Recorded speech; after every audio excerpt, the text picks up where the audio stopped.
one last question to finish off the interview. Do you know who Roke is? Who? Roke. No. That's fine. I don't. I've heard of Banksy. Yeah. Who? Roke. No. That's completely fine. No. Okay. No. That's fine. I'm like,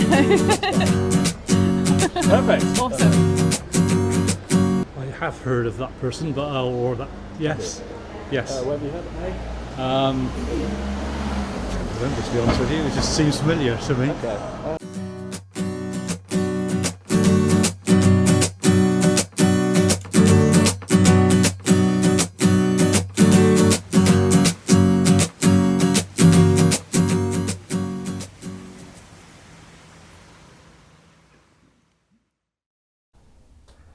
Right, that should be rolling, I think.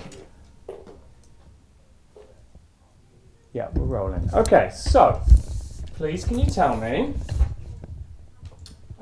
your name, what you do, and where we are? Okay, my name's Dylan. We are in Bodmin at the Falmouth kind of uni thing. What year are you in? 1. And so what have you been doing this year? I started off with making clothes, and then I moved on to filmmaking, and I quite enjoyed that, and I started a documentary. Tell me what the documentary is about, like the wider context, the Roots and Roots project as a wider thing. I mean, it's trying to tell everyone's kind of roots in Bodmin and why people come to Bodmin and why people leave Bodmin. It's just it's in the name, really, isn't it? People's roots in Bodmin. And what's your story with Bodmin? Well, I moved here last year of primary school. That's actually where this story takes place for the documentary. So tell me about your film. What's it about, and why did you choose that subject?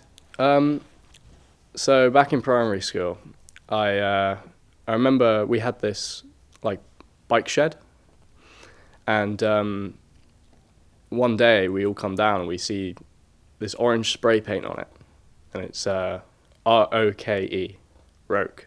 And then I remember walking home. I was walking down. I looked to my left, and there he was again. And then I remember walking through Bodmin one day, and I was like, there he is, there he is, there he is. And I think he just stood out to me for like how prolific he was, and how, because his tags weren't very good. Like they were sometimes they were really bad. Sometimes I think it was based on the amount of time he had to do them. It wasn't anything. So it's no Banksy. It's just the amount he did in Bodmin specifically is what interested me, and like why Bodmin. So, what happened after that?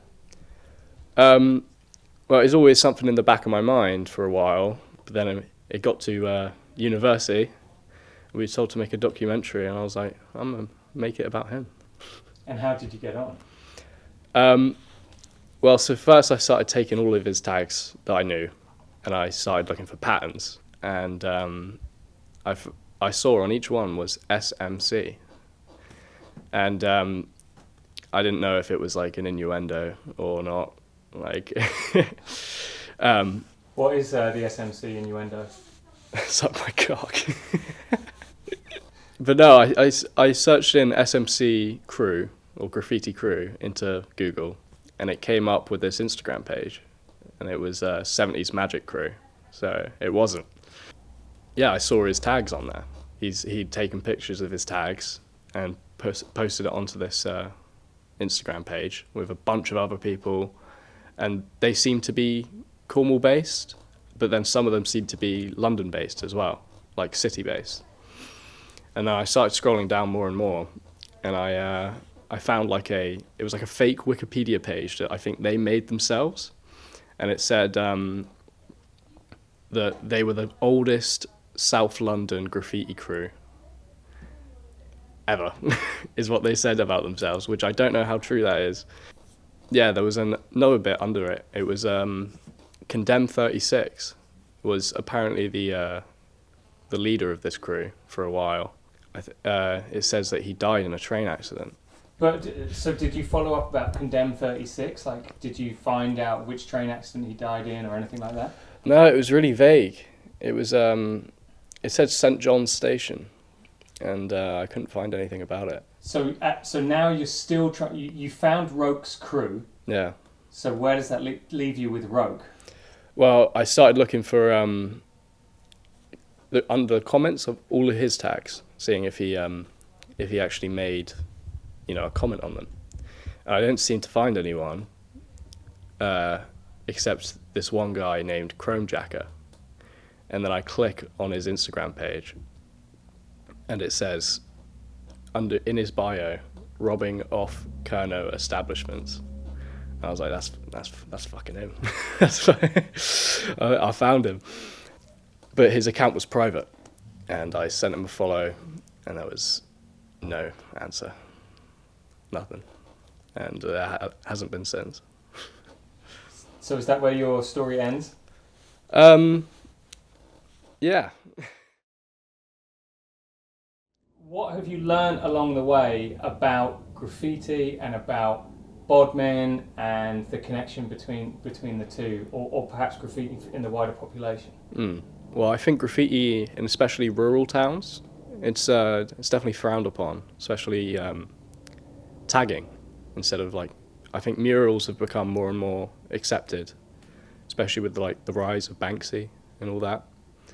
Murals have definitely become, a more celebrated part of the town's history, but tagging has always been quite frowned upon. But you go into a city and there's more of it, and it becomes more daily life, and I think people accept it there. But you get people here you're defacing the town or something like that. Okay, so yes, what is your opinion of how graffiti adds or takes away from the heritage of a town? Well, I think it's it goes back to when you were in school, and you'd scribble "I was here" into the desk, and it feels like it's leaving a part of your history onto something.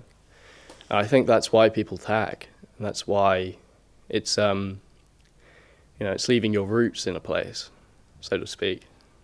And what do you think it says about the sort of ownership of a town, or looking around a town and look at all these old buildings, especially in Bodmin, who owns that? Who is that community for? And what does a tag do to that?